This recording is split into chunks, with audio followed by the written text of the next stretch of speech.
किसी भी एग्ज़ाम को क्रैक करने के लिए हमें सबसे पहले उसका एग्ज़ाम पैटर्न, सिलेबस और पीवाईक्यू देखना ज़रूरी होता है। तो आज हम एसएससी सीएचएसएल के लिए एग्ज़ाम पैटर्न को देखने वाले हैं कि एग्ज़ाम पैटर्न एसएससी सीएचएसएल का किस तरीके का होता है।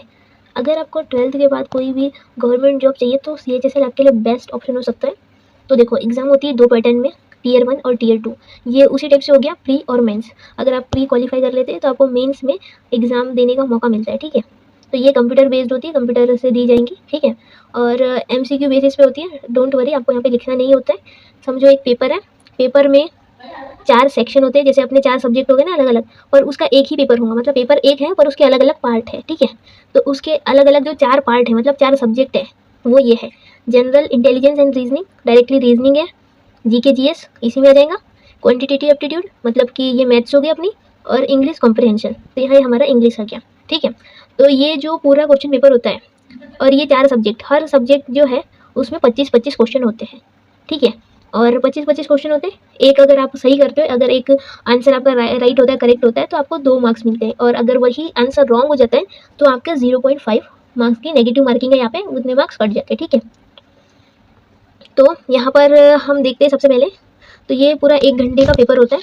ये एक ही पेपर होता है, उसके अंदर ये 4 हिस्से होते हैं अलग अलग, ठीक है। और पूरा जो है 200 मार्क्स का होता है, ठीक है। इतना समझ गए। अब आगे बढ़ते हैं। जब आप टियर 1 क्वालीफाई करते हैं तो एसएससी एक फॉर्म निकालता है जिसमें आप अपना प्रेफरेंस भरते हैं, कौन सी पोस्ट आपको चाहिए और कौन से एरिया में चाहिए, उस बेसिस पे आप उस फॉर्म को भरते हैं।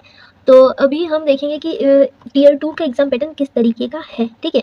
तो आपको मोटा मोटा जो चीज़ ध्यान में रखना है वो ये चीज़ है। इन सारी चीज़ों को ध्यान नहीं रखोगे तब भी चलेगा।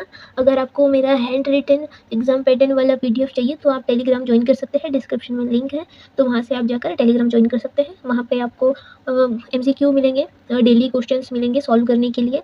और आपके कोई भी प्रॉब्लम है या आपके कोई भी प्रॉब्लम में आपको दिक्कत आ रही है, कोई भी क्वेश्चन में दिक्कत आ रही है, तो वहाँ पे आपका सॉल्यूशन मिल जाएगा।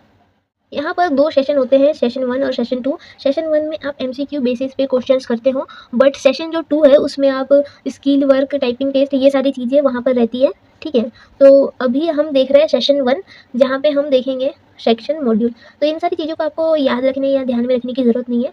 या तो आप स्क्रीनशॉट ले लो या फिर टेलीग्राम में जाकर आप इसे अपने पास डाउनलोड कर सकते हो या रख सकते हो। बेटर ये होगा कि आप लिख लो, तो ज़्यादा बेटर, दिमाग में ज़्यादा अच्छे तरीके से फिट हो जाता है अगर आप किसी चीज़ को लिख लेते हो तो सबसे पहली चीज़ आती है कि मैथ्स 30 क्वेश्चन रहते हैं 90 मार्क्स के लिए। अगर आपका कोई भी आंसर सही होता है तो वहाँ पे आपको 3 मार्क्स मिलते हैं, और अगर कोई आंसर आपका गलत हो जाता है तो वहाँ पे आपका 1 मार्क्स डिडक्ट कर लिया जाता है। तो मैथ्स और रीजनिंग दोनों 30-30 क्वेश्चन होते हैं दोनों में, और 90-90 मार्क्स के लिए होते हैं, ठीक है। तो दोनों के लिए यहाँ पे हमें 1 आवर का टाइम मिलता है।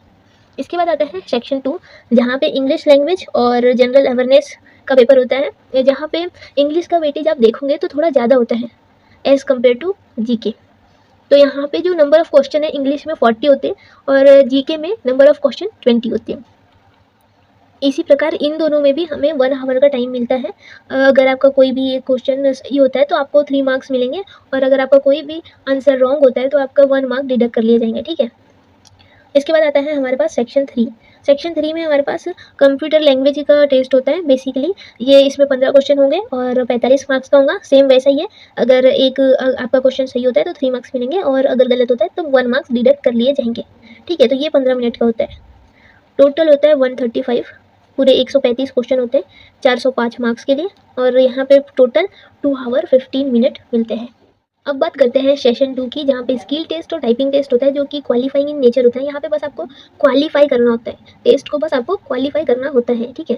तो सबसे पहला जो टेस्ट होता है वो डीओस के लिए होता है, डाटा एंट्री ऑपरेटर्स, जो कि मिनिस्ट्री डिपार्टमेंट के अंदर काम करना चाहते हैं, उनके लिए टेस्ट होता है, जो कि 15 मिनट का होता है। और उसके बाद होता है स्किल टेस्ट फॉर डीईओस, जो डाटा एंट्री ऑपरेटर है, जो कि मिनिस्ट्री डिपार्टमेंट को छोड़कर अदर डिपार्टमेंट में काम करना चाहते हैं, उनके लिए होता है 15 मिनट का। और तीसरा होता है टाइपिंग टेस्ट फॉर एलडीसी और जेएसए, मतलब इन दोनों के लिए जो होता है 10 मिनट का होता है, ठीक है, टाइपिंग टेस्ट। तो एसएससी सीएचएसएल की स्किल टेस्ट और टाइपिंग टेस्ट में क्या चीज़ करना होता है, इस चीज़ की डिटेल, इस चीज़ की जानकारी मैंने यहाँ पे आपको लिख दी है। आप स्क्रीनशॉट ले सकते हैं या फिर आप इसे देख सकते हैं। आपको जो भी पोस्ट के लिए आपको टाइपिंग या स्किल जो भी टेस्ट देना है तो उस हिसाब से आप देख सकते हैं।